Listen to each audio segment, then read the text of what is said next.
Hello, I'm Rick Barrett from Stinger USA, and in this video we're going to be talking about whether you should build an AR upper or buy a completed AR upper. So let's ask the question, should you buy all these components individually and then build it yourself, or should you buy a completed AR upper? Now there are advantages to both. If you purchase all the individual parts and then put it together yourself, you'll have a 100% customized AR upper. If you choose to go the route of a completed AR upper, all you have to do is take the upper, attach it to the lower via the 2 pins, and you're good to go. Let's take a look at the parts you would need to build an AR upper and see if it's right for you. Now the first thing you're going to want to do is decide what kind of rifle you're going to build. Of course, you're going to have to figure out the purpose of your AR-15. Sport shooting, plinking, something as simple as varmint hunting, that's going to go a long way in helping you figure out what components you need on your build. Once you've narrowed that down, now it's time to pick a stripped upper receiver as the foundation for the rest of your components. Now, there are several varieties of stripped uppers that you can use as your foundation for your AR upper. Each one has its own set of capabilities for what you're going to be using it for,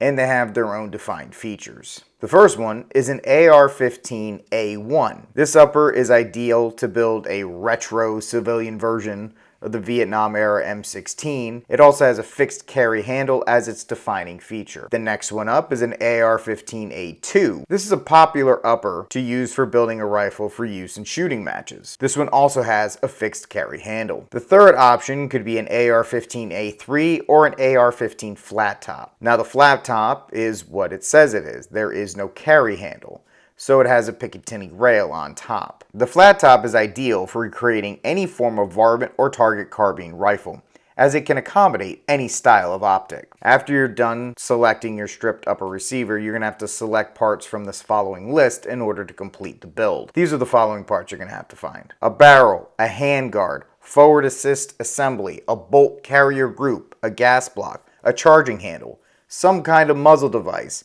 be it a flash suppressor, compensator, or muzzle brakes, and a gas tube. But that's not all. Once you have all these parts, you're going to have to put them together. Now, it's not like putting together a model train or a model car. You're actually going to need specific tools in order to do it. These are the following tools you're going to need in order to build your AR-15 upper. AR-15 upper receiver block, a vise, punch set, hammers, different types of torque wrenches, an AR-15 combo tool, and a headspace gauge. So obviously, this seems to be a little bit more complicated than just buying the parts and throwing them together.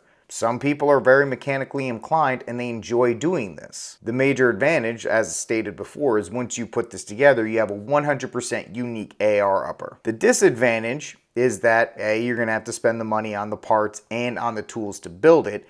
B, not all parts fit together perfectly, so there may be some modification with a Dremel and trying to fit parts here and there. And then lastly, you're going to have to wait for each one of these parts to ship individually to your house, so you won't be able to build it all at once. Once again, if you don't find any of these things as a major disadvantage or a major hurdle, then maybe building an AR-15 upper is for you. Now on the flip side, if you were to buy a completed AR-15 upper, you have two choices. One that comes with a bolt carrier group and a charging handle, and one that doesn't, so that gives you a little bit more customization. Either way, the major advantage is that you'll be able to get the AR-15 upper, you'll put the pins in on the lower, and you're good to go. It's a plug and play. Now, not all AR-15 uppers are created equal, so that is one thing you're going to have to do the research on.